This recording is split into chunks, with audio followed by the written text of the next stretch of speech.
Living in Arizona, lived here for a long time. People talk about Arizona saying we don't have the seasons. We don't have 4 seasons here, but I think we do.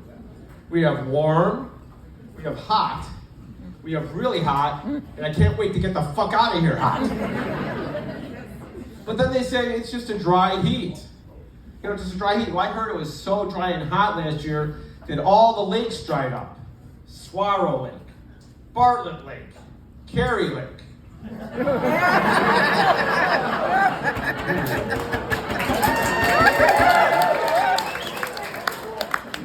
But you know, I also found out something about Arizona, that Arizona is the only state that has a law for stupid people.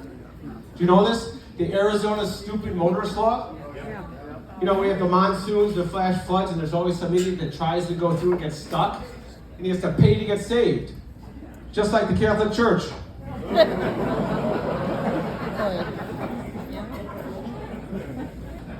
But actually, I am a real doctor. I'm a retired head and neck surgeon. Most people don't know what head and neck surgery is. Basically, I took care of people with throat cancer. Throat cancer, not a very glamorous cancer, not as publicized as breast cancer or lung cancer, but it should be. Because it's one of the few cancers that we know what causes it. So guys, stop eating pussy. Yeah.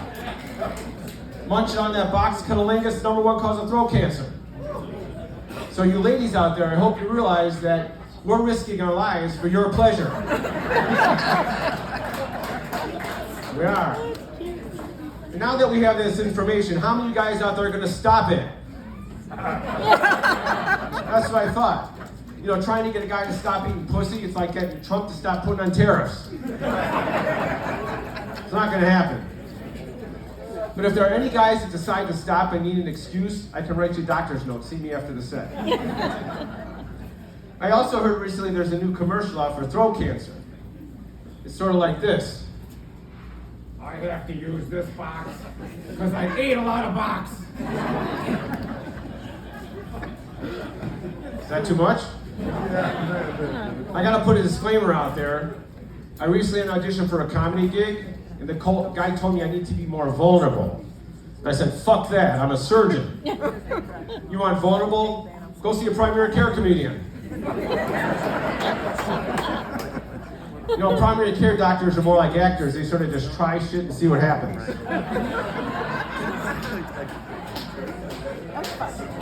Surgeons are more like stand-ups. We go and we fix it, we get out. Only difference is when a stand-up kills, they get asked back. But I was a head and neck surgeon for like 30 years, and a few years ago I decided I needed something different. I needed a change in my life.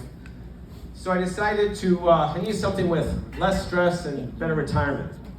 So I quit my job here in Phoenix and I moved to LA to be an actor. Yeah, it was a great decision.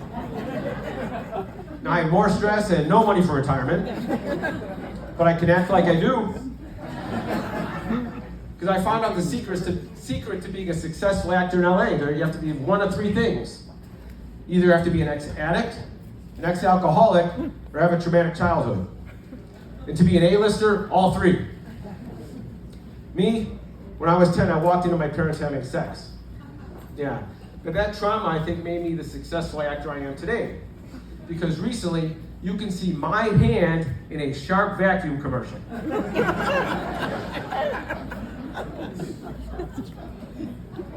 So I'll tell you, being a doctor, training to be a doctor is pretty rough. Yeah, long hours, sleepless nights, verbal abuse. Sort of like being married. Oh. But you know, when I was a resident, I saw a lot of crazy shit. I mean, I saw more backdoor extractions than the SEAL Team 6. In fact, one time, I took a cell phone out of a guy's ass. You gotta talk about a butt dial. Can you hear me now? Yeah. Another time, I saw a guy who had a light bulb up his ass. Not a bright idea. But very satisfying as a surgeon when we take it out and it still works. I think that's where they got the idea for the original blacklight. Oh, you get that. Another time I saw a guy sent home from the airport with a Coke bottle up his ass. Yeah, he didn't make it past the TSA screen because they had more than 3 ounces of liquid in it. But these things don't only happen to guys, sometimes they happen to women too. I saw a woman one night for lower abdominal and pelvic pain, so I do a manual exam. So I put my hand in there and I examine her, I feel this round, hard mass. I'm going, oh shoot, she's got a tumor. But then it came out in my hand, a Wilson tennis ball. Yeah, her last game ended in douche. I saw another one going for vaginal bleeding. She thought something was stuck down there. So I had to go take a look. So I have a device called a Spectrum. I put it in, I take a look, out pops a little glass tube about this big. No, I'm not an expert in that, but it's a crack pipe. Yeah, some guy really did lay his pipe down in there. But I'll tell you, the penis gets guys in trouble. It really does. I saw a guy one night for a penile injury. He said he stuck his dick in a vacuum cleaner. Any of you guys out there have that experience? I'm trying to, you sure? You sure? You? No? You sort of look like it. No, okay. Why would maybe I'm thinking it's a long metal tube, it's got a strong suction on one side, maybe it's like in a blowjob. So I asked him, what's the damage? What's the injury? He pulls down his pants, and the tip of his dick looks like shredded beef.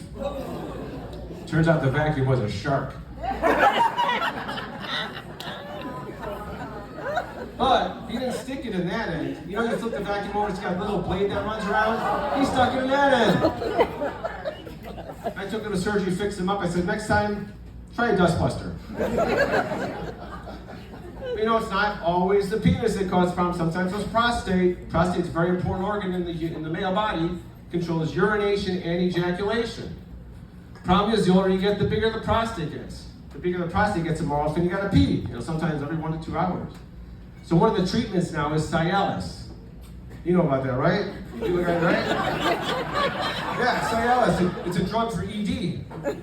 And it's great because it cuts down your peeing, but then you feel like you gotta come all the time. And now that I'm getting older when I have sex, half the time I can't tell if I'm coming or going. It's terrible. But I actually had prostate surgery about a year ago. I won't go into the details, but they basically ream it out. But they don't tell you everything. Because they leave a big catheter in there overnight. I woke up in the morning with an erection. With the catheter. I'm telling you, it's hard to keep a good man down. The other thing they don't really talk about is one of the complications is called RE. Retrograde ejaculation. That's when you come, it goes inside instead of outside. Yeah, that's my wife's fantasy.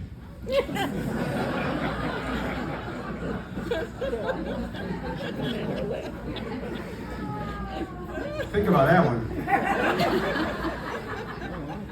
Recently I also heard something on Elon Musk. He's pretty busy with all the Doge stuff.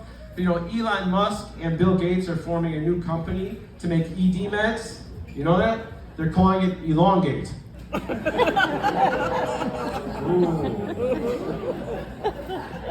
I'll tell you one more quick one. I saw a guy in the emergency room with abdominal pain once. I went in, he thought it was food poisoning. So I go to examine him, I take my stethoscope, and as I'm getting close to it, I hear this buzzing noise. Zzz. I went, what the hell is that? I said, you sure it's food poisoning? He goes, Doc, I might have sat on something. So I set up for an x-ray. Sure enough, he's got an object, looks just like this microphone right in his belly. He sat on a dildo. So I had to go in and take it out. I open him up, take it out, it's still vibrating. Now there's a commercial for the Energizer battery. It's also a great commercial for the dildo company. Takes a licking, keeps on ticking. But I'll tell you, things change as you get older. Having sex changes. Like when you're young, you pretty much do it everywhere. Living room, dining room, kitchen, bathroom, wherever. When you get a little older, it's called middle-age sex, pretty much just in the bedroom. You get a little older, it's divorce sex in the courtroom. That's when the lawyers fuck you over in every position. Then when you get really old, you have what's known as senior sex, better known as hallway sex. That's when you pass each other in the hallway and you say, fuck you.